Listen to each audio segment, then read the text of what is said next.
Por quinta vez consecutiva, el presidente de la República, Nicolás Maduro, anunció la prórroga del decreto de emergencia económica y estado de excepción por 60 días más. El Ejecutivo alega que por medio de estas medidas extraordinarias se ha podido gobernar y tomar las decisiones correspondientes para mejorar la situación de los venezolanos.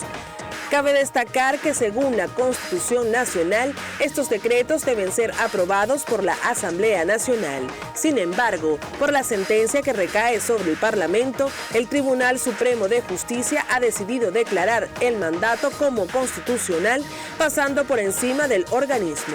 Además, representantes de la Mesa de la Unidad Democrática han asegurado que la extensión del decreto de emergencia económica y estado de excepción viola el artículo 339 de la Carta Magna, el cual permite que se prorrogue solo una vez y el lapso de tiempo es de 60 días más, lo que se traduce en 4 meses.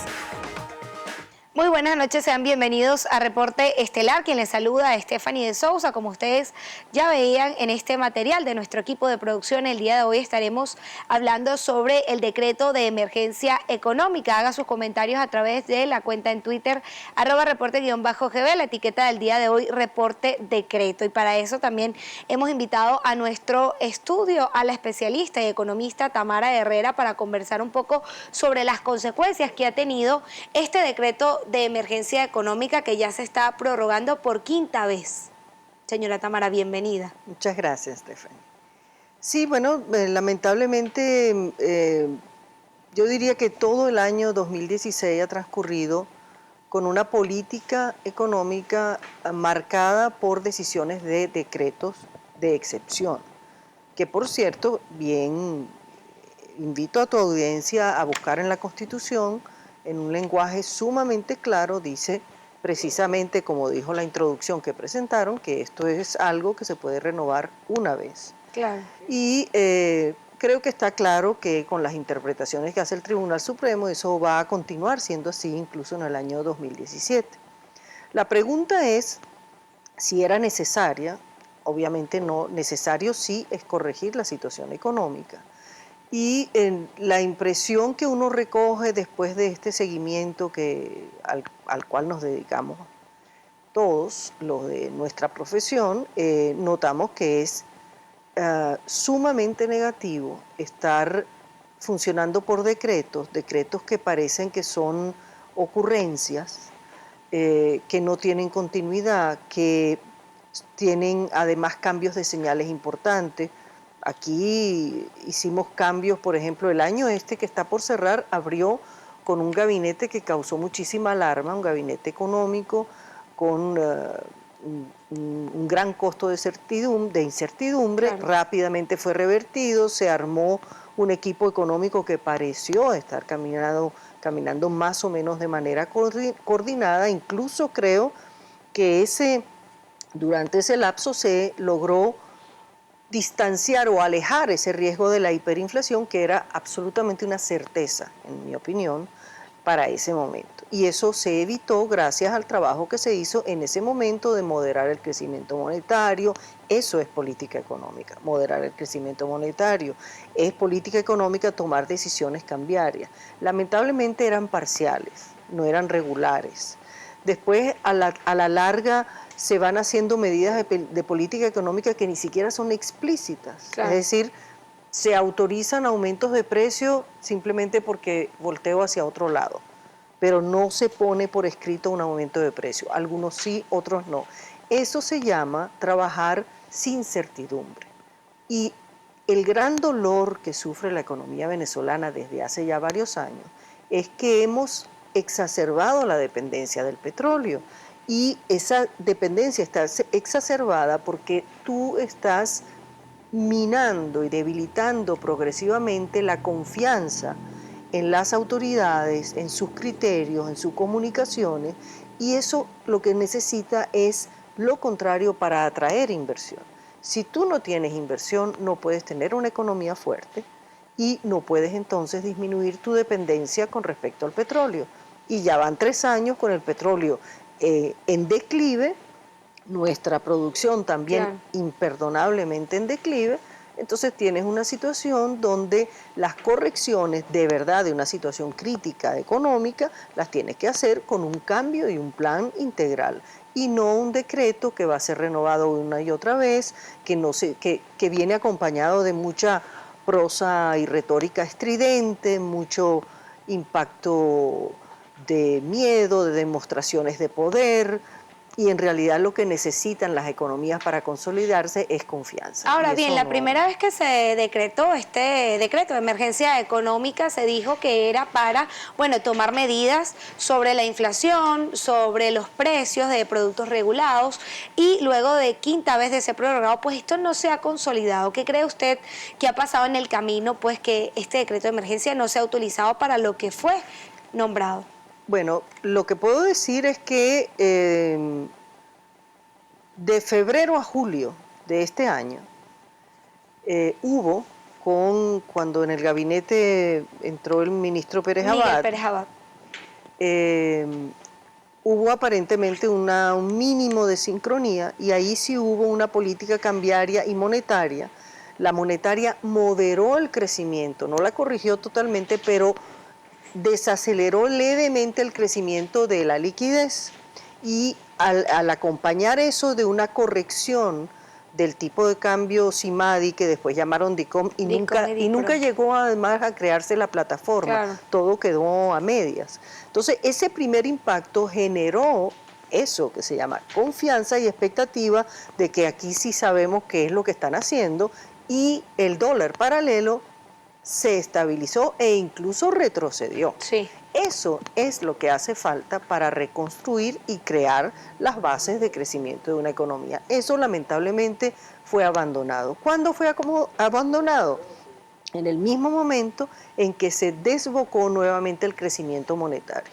A partir de julio empieza a acelerarse ese crecimiento de la liquidez y empieza otra vez el Banco Central a financiar a PDVSA, y esa es la creación de lo que muchos llaman dinero no orgánico, pero no es otra cosa que el financiamiento del déficit fiscal de un gasto muy desordenado. Cuando entra el problema político, entonces se produce la tentación incontenible para un gobierno que se siente rechazado de imprimir dinero a como dé lugar, de crear una ilusión monetaria, eso que se llama ilusión monetaria en la población, con sucesivos aumentos salariales. Ahora, que nuevamente tienen que financiarse, que nuevamente van a disparar el dólar y así. Ahora bien, usted dice que quizás en el 2017 continúe la prórroga del decreto de emergencia económica por parte del Tribunal Supremo de Justicia, ocupando las funciones del Poder Legislativo, pero también hay algunas autoridades del Gobierno Nacional que han dicho que tienen buenas expectativas de que el 2017 sea más positiva por el incremento de los precios del crudo. ¿Usted considera que realmente esto es así? Yo creo que las dos cosas, creo que van a continuar en esa forma de gobernar. El presidente Maduro es así como lo ve. Creo que quienes están tomando las decisiones financieras no son del área financiera, lamentablemente, y creo que va a seguir ocurriendo por esa vía, y creo que va a ser errática la política económica, habrá unas cosas buenas, otras cosas malas. El segundo elemento que citas es el único elemento que va a dar un poquito de oxígeno el año que viene. Esa es una buena noticia. Lamentablemente podría ser realmente mucho mejor si la industria petrolera estuviera en condiciones de sacar mayor provecho de esto, de una mejora en los precios petroleros, que tienen de todas maneras, no hay que hacerse la expectativa de que van a salir disparados prolongadamente, pero es muy importante que tengamos unos precios que fácilmente van a ser probablemente entre unos $8 por barril más altos que este año, y eso es una ayuda que resuelve a un país que ha estado en una situación de mengua y de penuria precisamente por ausencia de divisas. Y aunque incremente el petróleo, sería bueno corregir las distorsiones y el otorgamiento de divisas a los empresarios, pues para lograr superar también la escasez y el desabastecimiento en los anaqueles de nuestro país, para que los productores puedan hacer realmente alimentos hechos en Venezuela y se disminuyan las importaciones, que como lo han dicho varios comerciantes, $1 invertido en nuestro país se produce 5 veces más de lo que podemos lograr con importaciones. Pero nuestro compañero Carlos Peñalosa consultó con Fedindustria cuál es su posición sobre este decreto de emergencia económica. Ellos lo respaldan. Vamos a ver qué fue lo que dijeron. Así es, Stephanie, gracias por el contacto. Como siempre, también enviamos nuestro saludo para quienes sintonizan Reporte Estelar. El presidente de Fedindustria, Orlando Camacho, respaldó las medidas adoptadas en el marco del decreto de estado de excepción y emergencia económica que se extendió durante el año 2016, asegurando que estas medidas, como el Consejo Nacional de Economía Productiva, ha permitido solventar algunos problemas que venían dificultando y también comprometiendo la producción nacional en el país. Consideramos que este año fue un año complejo en cuanto arrancamos con una coyuntura debido a la baja del precio, de los precios del petróleo, que perjudicó al tema económico, influyó en el tema de las divisas, y gracias a que el presidente Nicolás Maduro creó el Consejo Nacional de Economía Productiva enmarcado dentro de la agenda económica bolivariana, y los decretos de emergencia han permitido darle facilidad a algunas situaciones. Hemos visto entre los 15 motores de la producción que ha habido un repunte importante en las empresas básicas. También hemos venido notando que el gobierno ha tenido disposición de revisar los costos de las empresas y hacer durante el año los ajustes progresivos de las materias primas para que esas industrias básicas y también otras industrias que son del sector público tengan sus costos sean acordes a su realidad. También cuando vamos revisando motor turismo, que ha crecido, ha tenido, se creó la Universidad del Turismo, miramos que hay una alianza estratégica con la cadena Marriott. Vemos que en Margarita, en la zona de Playa del Agua, están mejorando. De cara a lo que será 2017, Orlando Camacho augura un incremento significativo en la producción gracias a lo que asegura fue un despegue que se dio durante el segundo semestre del año 2016. Por ahora es el aporte que podemos hacer y con ello retornamos el contacto con ustedes al estudio de Reporte Estelar. Ya se encuentra con nosotros en el estudio el economista Nelson Ford, pero antes de conversar con él, le damos la bienvenida a Reporte Estelar. Vamos a presentar para ustedes el material de nuestro compañero Carlos Peñalosa, quien pudo pulsar también la opinión de otros sectores del área industrial sobre la extensión de este decreto de emergencia económica. Carlos. Así es, el presidente de Condindustria, Juan Pablo Olalquiaga, asegura que al estar basado en puntos incorrectos, el decreto de estado de excepción y emergencia económica en poco o nada ha contribuido en la reactivación de la producción. El decreto de emergencia económica partió de los supuestos equivocados y concluyó en las acciones equivocadas. El decreto de emergencia económica partió de que había una guerra económica, pues los empresarios industriales lo que pretenden es poder operar. Partió de que la disminución del precio del petróleo es el causante de esta disminución de actividad económica que tiene Venezuela. Pues la verdad es que no es la disminución del precio del petróleo. En el periodo entre el año 2012 y el 2016, con precios de 40 y 80 dólares el barril, la economía decreció. Entonces, si bien el precio del petróleo es importante a los fines de poder tener ingresos para Venezuela, no solamente no son esos los únicos ingresos que deben generarse, sino que además se debe generar ingresos producto del volumen y no solamente del precio. Lo otro es considerar de que es el efecto de la especulación y el acaparamiento lo que restringía el acceso de los consumidores a los bienes. Eso también era falso. En consecuencia, se habló de redistribuir, de que el Estado pudiese tomar, digamos, mayor proporción de lo que es la distribución de bienes. Si no hay producción de bienes, difícilmente se puede tomar distribución. Así que el decreto de emergencia económica es un elemento que ahuyenta la confianza y en consecuencia ahuyenta la inversión, que mantiene los controles y en consecuencia ahuyenta la rentabilidad y la productividad. En consecuencia, el decreto de emergencia económica para nada favoreció a las empresas y por ende a la economía. Olalquiaga agregó que para 2017, de no haber un cambio significativo en la política económica de la nación, la industria se dirige a un colapso total de su producción. Son los aportes que podemos hacer. Con esto los invitamos también a participar a través de las redes sociales y devolvemos el contacto con ustedes al estudio. Gracias, Carlos, por este aporte. Nelson Ford está con nosotros en el estudio y queríamos conversar un poco sobre lo que ha sido la quinta extensión del decreto de emergencia económica. La señora Tamara Herrera, su colega que estuvo en el corte anterior, también decía que ella considera que esto va a continuar en el año 2017 y que no va a ofrecer resultados positivos en materia económica al país. ¿Usted qué nos puede decir al respecto? Bueno, mira, yo me voy a apoyar en las cifras que de alguna manera ha publicado el Banco Central. Me voy a apoyar en algunos criterios que CEPAL, la Comunidad Económica para América Latina, previó en cuanto a la estructura económica de nuestro país en relación al decrecimiento económico que está estimado para Latinoamérica de un 8% por parte de Venezuela. Obviamente el Banco Central estima un nivel inflacionario que registra que para... Pero no lo ha publicado durante 2016. No, pero el caso de 2015 y 2014 sí lo ha publicado responsablemente. Claro. Y efectivamente, claro, si vamos a una realidad, estamos en un proceso de una inflación donde las estructuras están sesgadas, agentes económicos de poder con fallas estructurales que han creado desequilibrios y con grandes poderes. Primero fuimos con el nivel de consumo en tu estómago, después fuimos con las medicinas y después ahora vamos a estructurar tu bolsillo con el sistema financiero. A Dios gracias, nuestro sistema financiero en conjunto, independientemente, tanto banca privada como pública, que ahorita está jugando un rol importante, claro.